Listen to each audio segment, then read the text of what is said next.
ایک آیت کا حوالہ دیتا ہوا بس گفتگو مکمل کرتا ہوں. اس صورت کے آخر میں جو کہ کل پڑھا جائے گا، آخر میں اللہ تعالیٰ نے اپنے محبوب سے فرمایا اے حبیب ان مکے والوں سے کہہ دو، یہ مکے میں نازل ہوئی تھی، پھر توجہ دلا رہا ہوں، مکے میں نازل ہوئی تھی یہ بات، مکے والوں سے کہا گیا تھا اے محبوب ان سے کہہ دو قل انما انا بشر مثلکم، میں تم جیسا ایک انسان ہوں. کن سے کہا گیا؟ مکے والوں سے کہا گیا. آپ سے نہیں کہا جا رہا، مکے والوں سے کہا گیا. تو ظاہر ہے کسی حکمت کی وجہ سے کہا گیا نا. ان لوگوں سے ابو جہل سامنے کھڑا، ابو لہب کھڑا، عتبہ کھڑا، شیبہ کھڑا، امیہ بن خلف کھڑا ہے وغیرہ وغیرہ وغیرہ، ان سے کہا میں تم جیسا کہ انسان. ہم یہ نہیں کہہ سکتے کہ رسول پاک ان کافروں کی طرح نعوذ باللہ من ذالک، نہیں، یہ کسی حکمت کے تحت کہا جا رہا ہے اور سمجھایا جا رہا ہے ان کو کہ دیکھو میں خدا نہیں ہوں. یہ کہنا مقصود ہے، یہ بتانا میں خدا نہیں ہوں اور میں فرشتہ نہیں ہوں. تم فوراً خدا بنا دیتے ہو کسی کو بھی اور فوراً فرشتہ بنا دیتے ہو. میں نہ خدا ہوں نہ میں فرشتہ ہوں، بلکہ میں انسان ہوں. جیسے تم ایک انسان ہو ایسے میں بھی ایک انسان ہوں. اس طور پہ کہا جا رہا، یہ نہیں کہا جا رہا کہ ابو جہل میں تیرے جیسا ہو گیا، ابو لہب میں تیرے جیسا ہو گیا. خدا نہ خواستہ کسی نے یہ بات سوچی، وہ مسلمان کہاں رہے گا؟ مسلمان کہاں رہے گا؟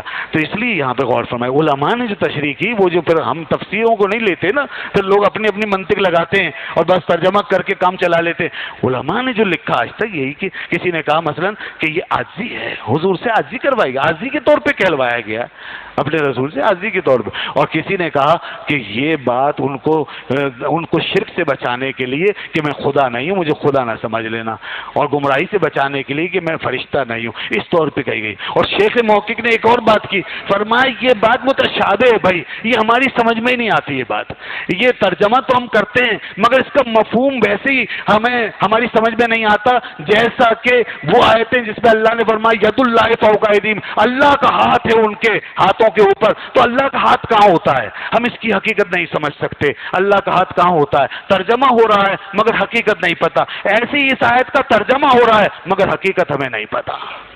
حقیقت ہمیں نہیں پتا، وہ اللہ ہی جانتا ہے، اس کا رسول جانتا ہے. اس لیے کہ ہمیں تو یہ پتا ہے کہ رسول اللہ صلی اللہ علیہ وسلم دنیا میں بے نظیر و بے مثال ہیں. حضور جیسا کوئی نہیں ہے. تجھے یک نے یک بنایا، یہی بولے سدرا والے، چمنے جہاں کے تھالے سبھی میں نے چھان ڈالے، تیرے پائے کا نہ پایا، تجھے یک نے یک بنایا. یہ 60 سال کی زندگی بسانے والا انسان کیا سمجھے؟ حضرت جبرائیل جو پتہ نہیں کب سے پیدا ہوئے اور کب تک رہیں گے، انہیں پوری کائنات میں کہیں رسول اللہ کا ثانی نظر نہیں آیا. حضور کے جیسا دوسرا نہیں ملا. حضرت ابراہیم نہیں ملے، حضرت اسماعیل نہیں ملے، حضرت موسیٰ نہیں ملے، حضرت عیسیٰ نہیں ملے. کتنے پیغمبروں کو دیکھا.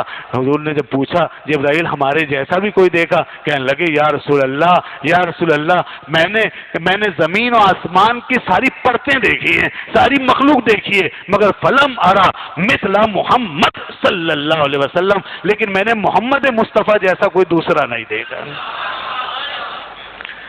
اللہ نے جس قلم قدرت سے آپ کو تراشا، آپ کے سراپا کو، اس کے بعد وہ قلم ہی توڑ دیا ہے. اس کے بعد کوئی دوسرا سلسلہ ہو ہی نہیں سکتا. اب حضور جیسا کوئی دوسرا آ ہی نہیں سکتا. اس لیے کہ اللہ نے یہ طے کر دیا پیارے آپ ایک ہیں اور آخری ہیں. آخری کہا ہے نہیں کہا خاتم النبیین ہے نہیں، تو آخری کا مطلب یہ کہ اب دوسرا آ ہی نہیں سکتا. ختم بات. پہلے کبھی ہم نے دیکھا نہیں، کوئی آیا نہیں، اور آپ جب آئے تو اللہ نے آپ کے آتے ہی فرما دیا آپ آخری ہیں. تو بس اب کہاں سے آئے گا؟ جب پہلوں میں نہیں آیا تو بعد والوں میں کون آئے گا جو حضور کے جیسا ہو سکے؟ تو حضور بے مثال و بے نظیر ہے. اور اگر کسی کی سمجھ میں یہ بات نہ آئے، یہ تو مکے کی آیتیں میں نے بتایا مکے میں نازل، تو مدینے والوں سے جو کلام ہوا وہاں جا کے سمجھ لیجئے. وہاں پہ حضور نے اپنی حدیث میں فرمایا، بخاری میں صحابہ کرام کے بیچ میں بخاری شریف کی حدیث ہے، فرمایا ایوکم مثلی، میرے صحابہ تم میں کوئی میری مثل ہے؟ کوئی نہیں بولا. یہ ان سے مدینے والوں سے کہا گیا. ایمان والوں کو ہی بتائے. یہ بات تو کفار سے کہی گئی تھی اور اس کی حکمت میں نے بتا دی. اب مدینے میں کیا کہا؟ فرمایا ایوکم مثلی، تم میں کون میری مثل ہے؟ اور پھر آگے فرمایا لست مثلکم، میں تم جیسا نہیں ہوں، میں تم جیسا نہیں ہوں. اس لیے تجھے یک نے یک بنایا. وہ اللہ اکیلا ایک ہے وحدہ لا شریک، اس نے آپ کو ایک ہی پیدا کیا ہے. وہ خالق ہونے میں وحدہ لا شریک ہے، آپ مخلوق ہونے میں یکتا و تنہا ہیں. مخلوق ہونے میں یکتا و تنہا، وہ خالق ہونے کے اعتبار سے یکتا و تنہا ہے. اور حضرت مجدد الفسانی فرماتے ہیں، آخری بات مکتوب نمبر 100 کے اندر حضرت مجدد الفسانی رحمۃ اللہ علیہ فرماتے ہیں اس پورے عالم امکان میں، یہ جو پوری دنیا ہے اور پورا عالم امکان سب جمع کر لیں، اس پورے عالم امکان میں مجھے، وہ صاحب بصیرت بھی ہیں، صاحب کشف بھی ہیں، وہ اپنے کشف کا ذکر فرماتے میں نے جتنا نظر ڈالی ہے اور غور کیا ہے اور دیکھا ہے، اس پورے عالم امکان میں رسول اللہ صلی اللہ علیہ وسلم کی حقیقت نظر نہیں آتی ہے۔ اللہ نے رسول اللہ صلی اللہ علیہ وسلم کی حقیقت کو اس عالم امکان سے باہر ایک اور حقیقت کے ساتھ پیدا کیا ہے، اور وہ حقیقت جو رسول اللہ کی ہے وہ اس پورے عالم کی حقیقت سے جدا ہے، وہ بالکل الگ ہے۔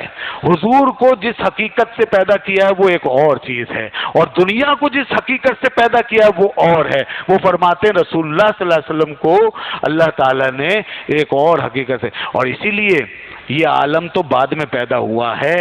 حضور نے فرمایا مجھے اللہ تعالیٰ نے ساری دنیا سے پہلے پیدا کر دیا تھا، یہ حدیث میں موجود ہے۔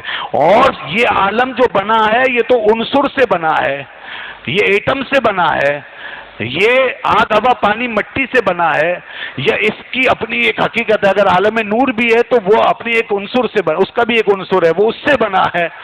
حضور تو اس وقت پیدا ہوئے ہیں جب نہ عالم تھا، نہ کوئی عناصر تھے، نہ آگ تھی، نہ پانی تھی، نہ مٹی تھی، نہ نور تھا، نہ کچھ تھا، نہ کچھ تھا۔ اس وقت اللہ نے اپنے نور کے فیض سے حضور کا نور پیدا کیا۔ حضرت مجدد صاحب فرماتے ہیں حضور نے فرمایا خلقت من نور اللہ، اللہ نے مجھے اپنے نور سے پیدا کیا، میں اللہ کے نور سے پیدا کیا گیا ہوں۔ تو وہ ایک اور حقیقت ہے جس سے آپ پیدا ہوئے ہیں، اور پھر اللہ نے آپ کو بشریت عطا فرمائی۔ پھر اس عالم عنصر میں جب اس نے لانا چاہا تو بشریت کا پیکر بنا کے بھیج دیا۔ ہم اگر حقیقت کی بات کریں تو رسول پاک کی حقیقت کو کوئی نہیں جانتا، اور بشریت کی بات کریں تو ہم کہیں گے اللہ نے بے شک آپ کو بشر بنایا، انسان بنایا، مگر ایسا بشر اور ایسا انسان بنایا ہے کہ حضور کے ناخن مبارک پر بھی اگر ساری دنیا کا حسن قربان کر دیا جائے تو حق ادا نہیں ہوگا۔ حضور کے ناخن مبارک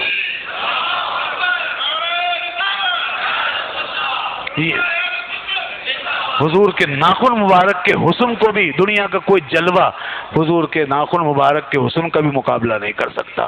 یہ ان کی بشریت کی شان ہے۔ اللہ تعالی ہمیں اپنے محبوب کی عظمتوں کو سمجھنے کی توفیق عطا فرمائے۔ وآخر دعوانا الحمدللہ رب العالمین۔